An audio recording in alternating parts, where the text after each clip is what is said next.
Before we get going, just to mention, this episode includes strong language, descriptions of violence, and language some listeners may find offensive. Following the police visit, disappointment hangs over our house. I can't say I expect much from the police at this point, but I really thought what Colin handed over to them were meaningful lines of inquiry that they would feel compelled to look into. To me, the evidence that this group of suspects should be investigated again by police was significant new information. And if there's anything that would make them take us seriously, it would be this. Colin is stunned. Jackie and Sean are stunned. But my dad? For him, there's more going on. I am always desperate to try and conclude this before I pass on. He's in his late 70s now, and his health isn't at its best. I want justice. We all want justice. But I don't know how long I will be alive. Vishal disappeared when Dad was a young man in his 30s, and over half his life has been swallowed up with trying to get someone to take this seriously. Pushing the police to take up Vishal's investigation again has forced us to discuss things we've never talked about before. Moments from his long life in the UK and in India before that. Things we need to talk about now. Because for 40 years, something about this case has meant that no one has followed through and found Vishal's killer. Not the police who initially investigated his disappearance, or the later generations who were supposed to keep following up and reviewing his case over 10, 20, 30, then 40 years. Not the journalists who come in and out of our lives every few years, promising much and delivering little. But we're not giving up. Colin is continuing his investigation, because so many parts of this story just don't add up, and the simple question is, why? I don't think there's a straightforward answer. But there is context, something we need to talk about.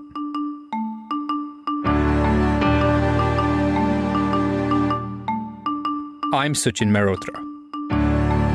From BBC Studios, this is Vishal.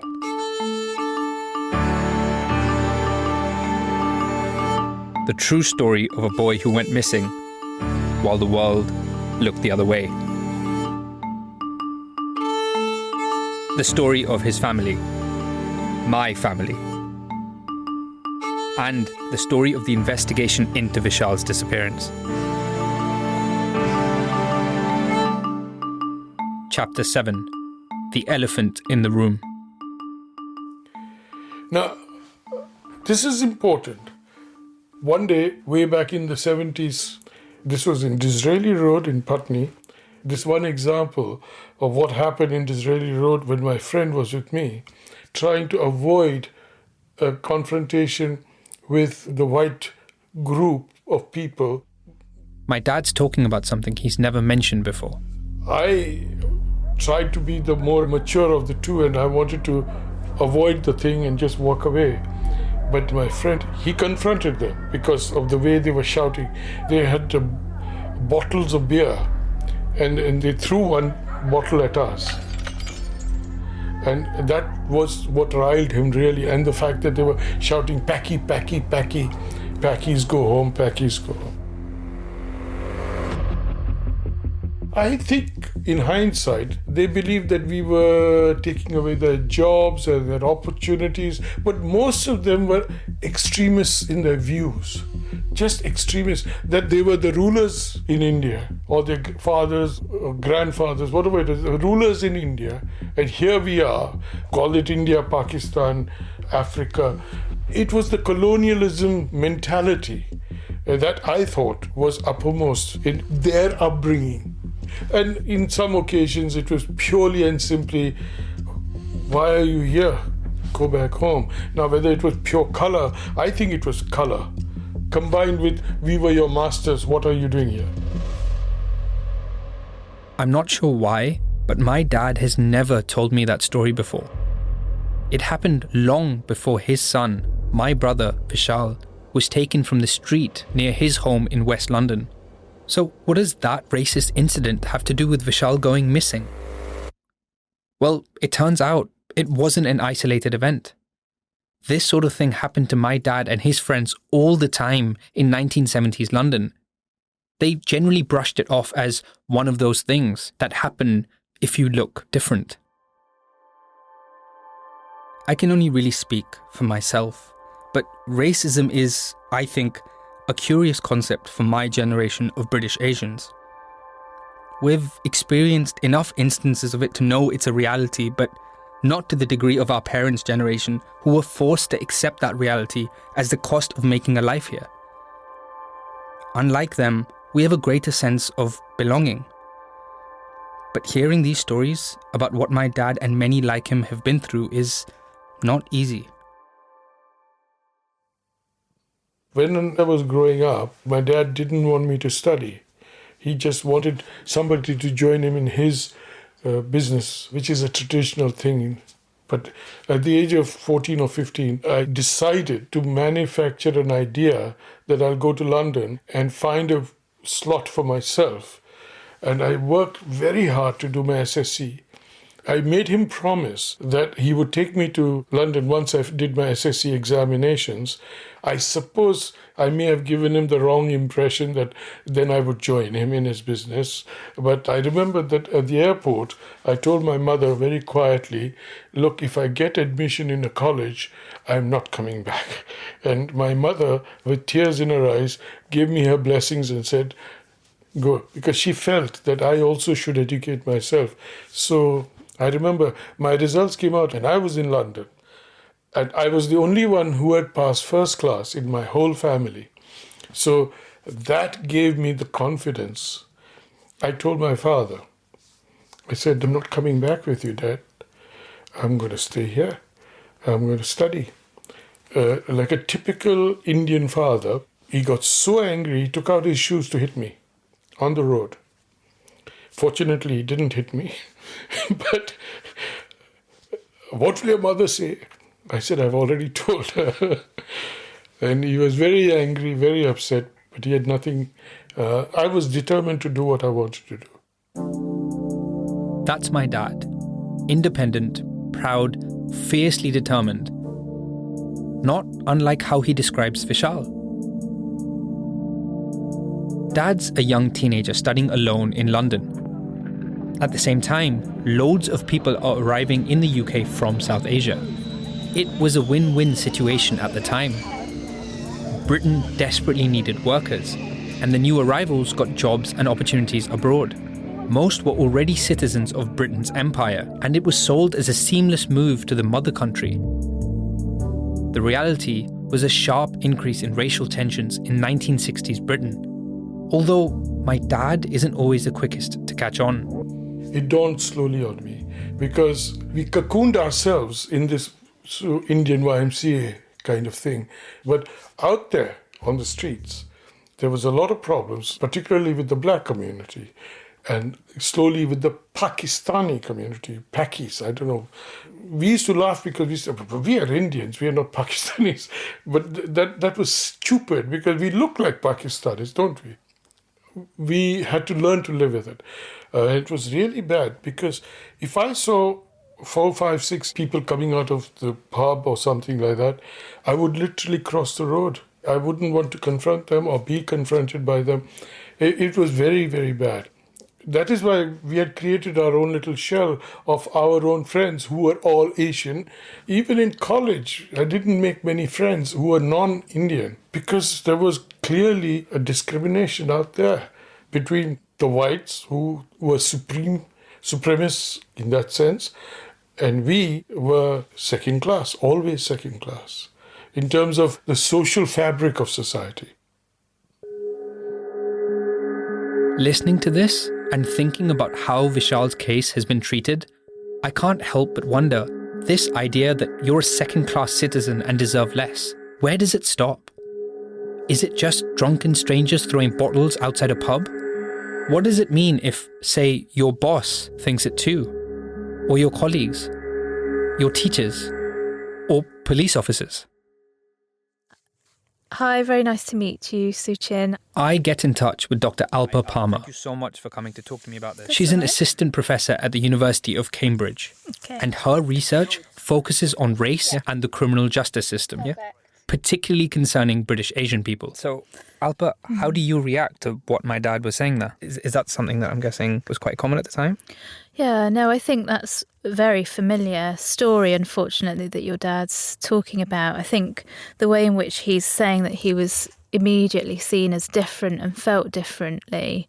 It's like lots of people who emigrated started to feel like migrants when they came to the UK, whereas previously they were seen as citizens of empire, but nevertheless felt British citizens. But it's almost as if as soon as they enter the UK, that's when they start feeling like outsiders because of the way that in which they're treated. So the overt racism that he talks about, the violence, is a common story, I think, of that time, of young Asian people being called Paki. All brown people were called Pakis, which is awful. I mean, how did it make you feel hearing your father say that? It's weird. I don't think I ever saw him as an outsider because he likes living here so much. He likes being British so much. Is there any sort of calculation of how British somebody might accept an outsider to be? Or is it as simple as you look different from me, I've made my mental perception of you? I think if you're brown, the colour of your skin is an immediate signal that there's something different. Yeah. And there is, even now, this kind of incongruity between the idea that you can be a person of colour and British. Yeah. That stays, even if you have a very British accent. Yeah. The first thing that people will see about you is your colour. So the way that your dad talks about how it slowly dawned on him and he felt second class in the social fabric of society. I think that that was the experience of lots of Asian and Indian in particular migrants. They often came from middle class backgrounds and they came then to England and were seen very differently. It was almost as though race always trumps class. So ethnic background was the first thing that people saw, and no matter what your class or socioeconomic standing, that didn't matter. It was simply that you're brown, you're not from here. That means that you're different. And, you know, I think that's also still the case. Coming back to my family story and how it weaves through this bigger history, we're in the 1970s now. Dad completes his studies in Britain. He qualifies as an engineer. Then he returns to India. And at the age of 25, he meets his first wife, Aruna. They have 2 children together, Vishal and Mamta. But then, in the space of a nightmare couple of years, the marriage breaks up. And his dad dies. That's my grandfather. I had a nervous breakdown, a serious nervous breakdown. And my elder sister, she suggested that I should come back to London to get away from it all. And that's when I came back to London in 1976 or 77, I think. I had friends who said, don't go into engineering, do something else. And I qualified as a solicitor in 1981. That was just pure determination and perseverance. Vishal and Mamta come to London to live with Dad. At this point, he's a single parent, bringing up a son and a daughter, whilst working around the clock to build up his career as a lawyer on Fleet Street. He employs a nanny to look after the children, but still, it's tough going. And then, of course, on the 29th of July, 1981, it becomes so much tougher, and the impact is immeasurable. A boy's gone missing. He was just walking along the street at the wrong time. You never want to believe the worst. This poor boy, it's so sad. He disappeared. He just disappeared in a puff of smoke. Talking about Vishal, I think there was a great sparkle, but I can't say we sat and joked and laughed. I can't seem to remember that. Now, we must have, because I took them for holidays, I took them to the zoo, I did a lot. But the tragedy has blinkered my eyes completely. I don't seem to have a great memory of all the good things that we did together. I really don't. I think I might have forced myself to blank them out, even with Mamta. It's not just with Vishal, even with Mamta. I've blanked myself out. I do remember the bad things, whether I did them or my ex-wife did them, or I remember the bad things, but I can't seem to remember the good things. But I can remember that Vishal was a bright kid. His violin is still up there. I've never got rid of his violin. His report cards from his school are still with me. So, they speak for themselves.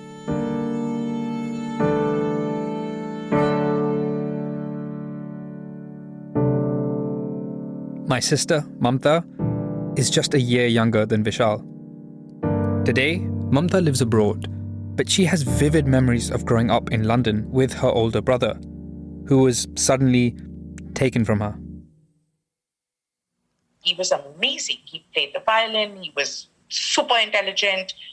I'm dyslexic, so my grades were never good. I was never top of the class. It took me a lot of time. I struggled a lot, whereas he didn't. He was super smart. I mean, if he could win a fight with my father, he was super smart. So, and I'm not the kid who was supposed to survive, and I did. And then we were almost twins. So me being around my parents is a constant reminder of what they lost. Then, obviously, I did not have an easy teenage years. I have not had this has, sorry for the language, screwed up life in general. So it's not been easy.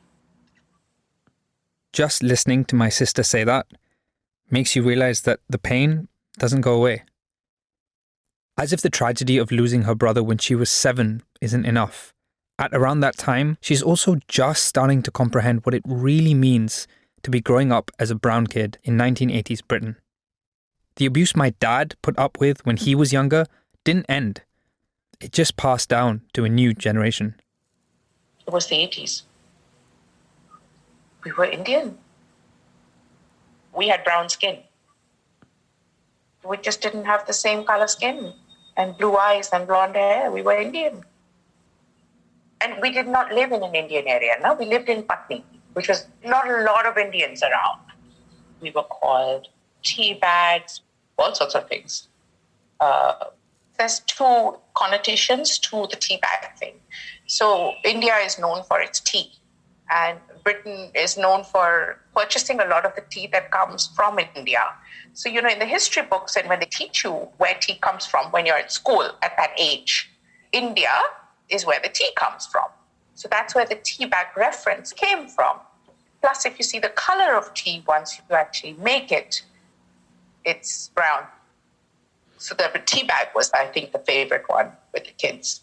Go back to your own country. You don't belong here. And if you think that just went to the kids of my age, no, it was everywhere. The discrimination was everywhere. I never knew that my sister Mamta had to put up with all of this, on top of grieving for Vishal in the years after his death. And at the time, many other young South Asian people in Britain were facing the same thing.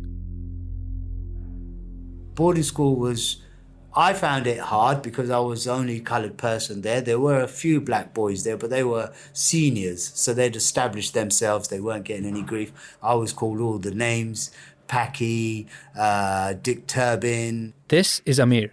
He's one of the survivors of the sexual abuse that happened at Muntham House School in the early 1980s. The teachers used to call me boo-boo. The maths teacher, if he wanted to tell me to shut up, he'd say, oi, pack it in. And all the boys used to laugh because he got the word packy in, you know what I mean? But at that time, I thought it was name-calling, For instance, when someone called me a packy, I used to think, how do they know I'm from Pakistan? How? Is it written on my head? But it's when I came to London, I realised what racism really was. Because up until that point, to me, racism was name-calling. You called me a name, I called you a name. Do you know what I mean? And that was it, really. I didn't look at it as racism. It's only when I came to London I realised, okay, this is what it's really about. I think this moment of him leaving school in the early 1980s, the same time Vishal disappears, and then finding out what racism is really about, is important. It goes far beyond just name-calling. I go back to Dr. Alpa Palmer from the University of Cambridge. So 1981, the year that Vishal disappeared, there were a lot of social tensions, a lot of overt racism. So the National Front were often going into areas like Southall, marching, throwing bricks through windows and so on. And 1981 was particularly key because then you had a series of riots across the country. So things like the Brixton riots in particular were instigated, some would argue, by the police through very heavy-handed stop-and-search tactics and so on. The parents' generation were more willing to accept the racism that they were faced with, but the second generation were more inclined to fight back almost or resist. That, in turn, that form of resistance, I think, amongst the second generation was sometimes misconstrued, misinterpreted as young Asian people then becoming more violent, becoming more riotous, for example. A case like Vishal's, which I know involved so many police officers, it naturally makes you wonder if their general perception of the community would have a bearing on the case and their investigation. I think so, because you're right that police culture will have been quite strong in terms of the way in which particular ethnic groups were perceived. This is a time when Black and Asian youth were seen as resisting police authority. You had high-profile cases such as the Bradford 12 case, where a group of Asian people had heard that there was going to be a march by a racist group in Bradford, and in preparation they prepared some small explosives, but they weren't used. In the end, the march didn't happen, but nevertheless, these 12 young people were arrested. The police had falsified statements. It was shown that the police had shown prejudice towards the Asian defendants, and so the Bradford 12 were eventually acquitted, but this was only done through community resistance. And this is in the close context of when Vishal disappeared. And I don't think you can separate these events. The police will, as human beings, will be seeing all of these things together. Vishal's from an Asian background, and you've got minority ethnic people being involved in these events that are occurring up and down the country. All this is happening the very same month that Vishal disappears, July 1981. My dad isn't at any protests. He's busy with his legal work and the kids. But once Vishal is taken, my family, understandably, come under the police microscope. And I wonder if it's too much of a leap to ask if the police viewed them differently. You can't ignore that research has shown often that when police are looking at Asian people, even if they are victims of a crime, there is still this sense of suspicion around the family structures, which seems to have become a stereotype that there is something tight-knit about Asian families and there must be something more to unravel or uncover. Jackie Moulton, the Met police detective who was closely involved in the initial investigation into Vishal's disappearance in the crucial first hours and days after he was abducted, feels that something else was also overlooked. Way back in 1981, I just didn't consider that Asian boys were particularly attractive to some paedophiles. And I have only learnt that since working with Colin and Sean. I didn't consider that he may have been picked up because of his colour and attraction to paedophiles. You see, I feel quite naive when I say that now because it never crossed my mind. And maybe it should have. Could that have been part of the investigation back then in searching for paedophiles who may have had a preference to Asian boys?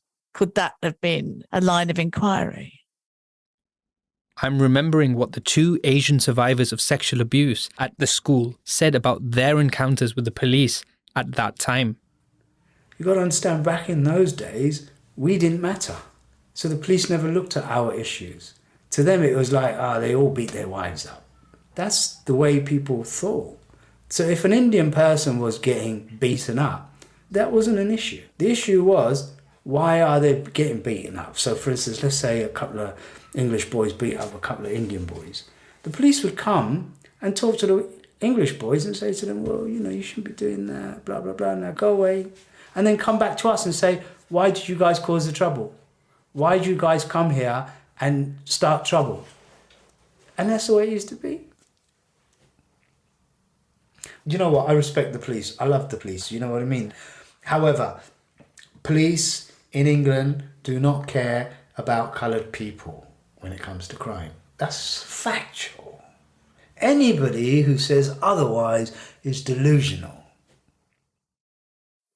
No one protected me. No one gave a fuck about me. Why didn't you hear me when I turned around and told a police officer I don't like the school, they hurt us? Turned around and told me, basically just looked at me as a little packy and that's it. End of story, little brown boy. I remember that when the cop brought me in, there's all of you little brown boys that ran away. Wow, that's the police attitude. That's why I don't trust them. Even to this day, I don't trust the police. I never will. I think that was really sad, the sense in which he just didn't feel believed.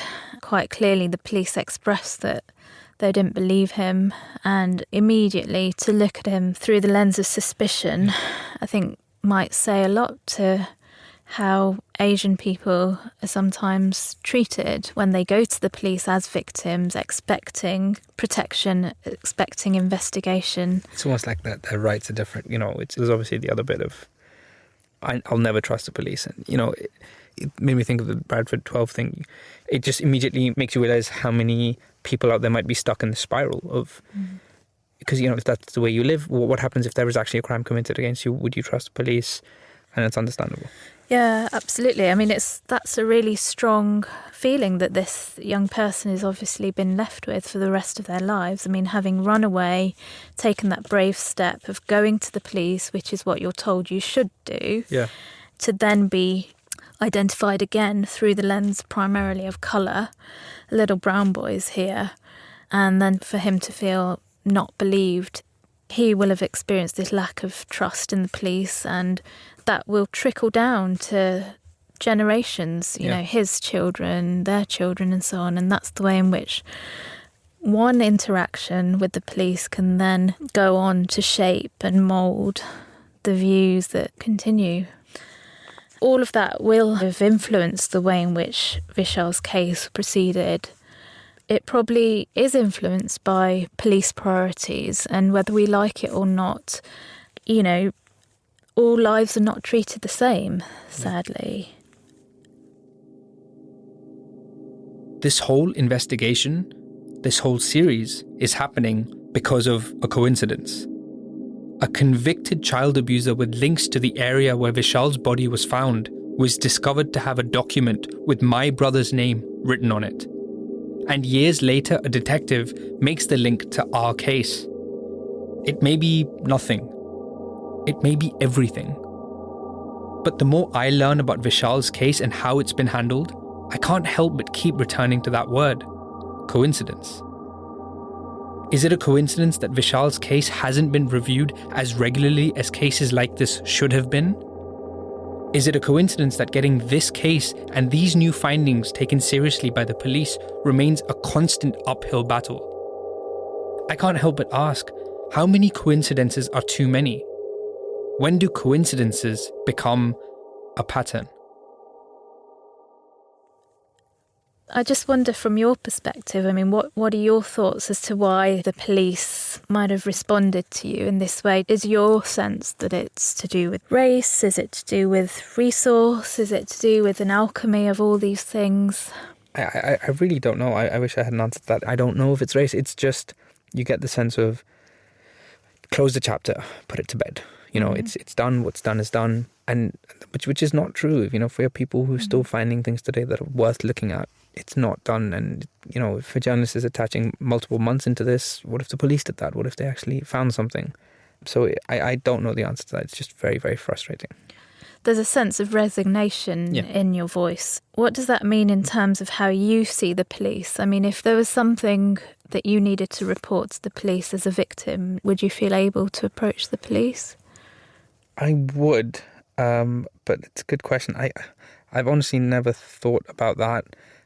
when you said anything you would want to report to the police, my mind obviously immediately goes to smaller things that aren't as scary as this. This is, what happened to Vishal is sort of literally as bad as it gets. And you'd think if anything had real priority attached to it, it would be this. And I know for many months it was, when his case was ongoing. But yeah, it just makes you feel like you're just consistently being fobbed off rather than someone just taking you seriously. You just want it to be treated like every other case would. Now, I never questioned myself or the police that why are they not doing this or why are they doing this. All I said to myself was, I'm sure they're doing a job they're supposed to be doing. Even the third degree that I got, I convinced myself they're doing their job. There was always that hope. Any hope you have, any hope you cling to. Any hope. The thing about my dad is, when he first came here from India in the 1960s, his faith in the British police, in the British legal system, was unshakable. In 1981, when Vishal went missing, he believed the police would do their best to find him. In 1982, when Vishal's partial remains were discovered, he trusted that the police would find out who'd done this to his son. He became a lawyer. He even became a magistrate in later years, working to uphold the law. For years, for decades, he trusted, he believed, he hoped. But here we are again, with the police telling him that they won't pursue these new lines of inquiry despite the evidence from Colin's investigation. How does he feel now? As far as the police are concerned, I don't know whether they did any investigative work. What did you do about finding the remainder of my son's body? They have no answer. They actually don't have an answer. They say, we did our best, we have done our best. Is that really an answer? Then you start going backwards into what reviews you've done, when did you do it? In 2017, the Independent Police Complaints Commission said evidence indicated Sussex police only considered Vishal's case for review once in the first 33 years after he died. The IPCC also said this is not in line with their own local policy and national guidance that states that an unresolved case should be considered for review every 2 years. The first formal unsolved case review began in 2015. We've discovered since Sussex police started investigating Vishal's murder 40 years ago, there's only been a single review of the case. This is not in line with Sussex police's own local policy. And then you have people like Colin who are investigating and saying, hold on, did you inquire about this or did you inquire about that? And there are so many gaps, so many loopholes, so many ifs and buts. Had the police done their job properly, I would have spent the last 18 years grieving for my son rather than fighting to get his killers to court. In 2021, Sussex police told my dad that the cost of searching the older cop's woodland again for the rest of Vishal's remains or other evidence was not proportionate to the chances of finding anything that might help further the investigation.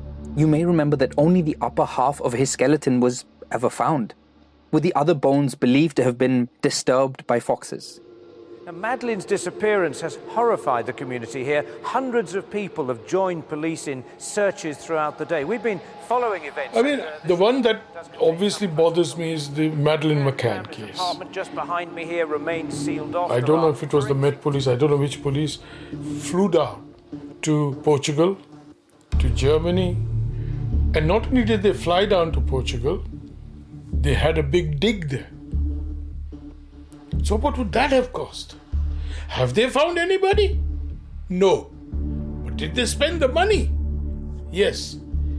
Was it because they go to Portugal and have a swim in the swimming pool? Okay.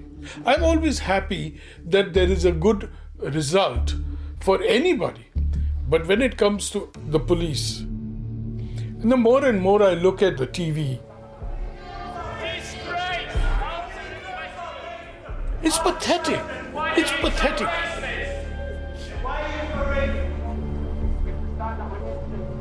There's no question about it. If someone behaves in a racist fashion in Sussex and they fail to respond to being told, they will be dismissed. In 1998, the then Chief Constable of Sussex Police admitted there was institutional racism within his force. Institutionalised racism is not everyone is racist. Institutionalised racism is about what the organisation does. It's the policies, the practices, the procedures of the institution which the people who are part of it do without realising. When you hear that, there is no doubt left in your mind that it is totally institutionally racist. Then you say to yourself, now I understand why I've been taken for a sucker.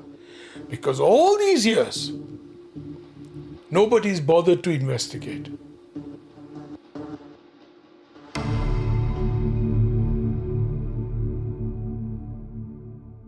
My dad trusted the police in what they were doing. But based on his experiences and interactions with them, especially in recent years, he's changed his mind. And can you really blame him? I honestly felt that in these circumstances, the police would be far more rigorous in their investigation, not thinking that there is a colour bar here, a serious colour bar in their thinking, in their thought process.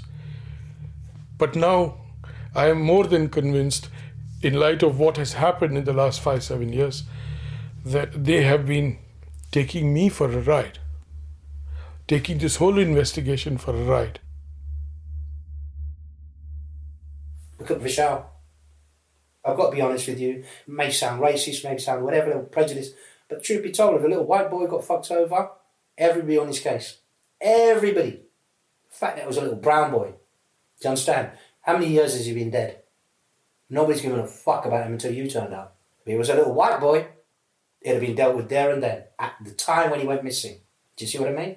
That's how it was. That's how we felt.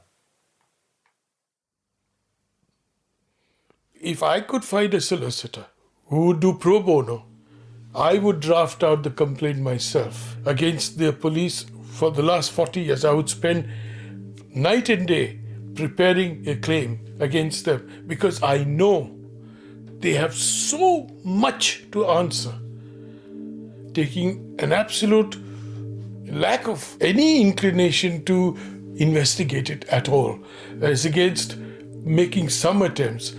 Oh, we spoke to so-and-so. Oh, we are satisfied that so-and-so has got nothing to tell us. What? Who are they trying to fool? Are we idiots just because I'm an Indian? Am I an idiot? Am I a fool to be told we have done everything we could and we can't do any more? No, you have done nothing as far as I'm concerned. The question is, why have you not done anything? Why?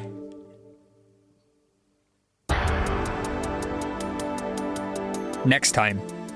The judge added, when he's at liberty, boys are not safe.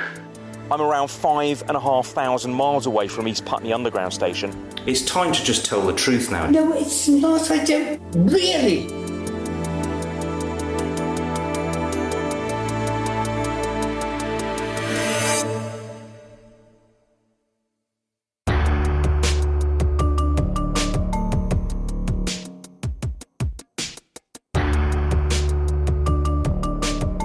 If you have any information, however minor, that you feel could help our investigation, please contact us confidentially at vishalpodcast@bbc.co.uk. Sussex Police told us that we firmly refute any suggestion that our inquiries over the past 40 years have been hampered or influenced in any way by institutional racism. They say a number of inquiries were completed, but no connection to Vishal's murder was found. Nevertheless, Vishal's case remains open. The Metropolitan Police said there is nothing we can usefully contribute to your programme more than 40 years on. 40 years on, Muntham House has been recognised as a centre of excellence for its work with young people with special educational needs and is rated as an outstanding school. If you've been affected by child sexual abuse, help and support in the UK is available at bbc.co.uk/action line. If you're listening outside of the UK, please contact support organisations in your country. Vishal is a BBC Studios podcast. It's presented by me, Suchin Mehrotra. The series was written and produced by Satyesh Manoharaja. Audio production, sound design and original music by Steve Urquhart. The executive producer is Alistair Jackson.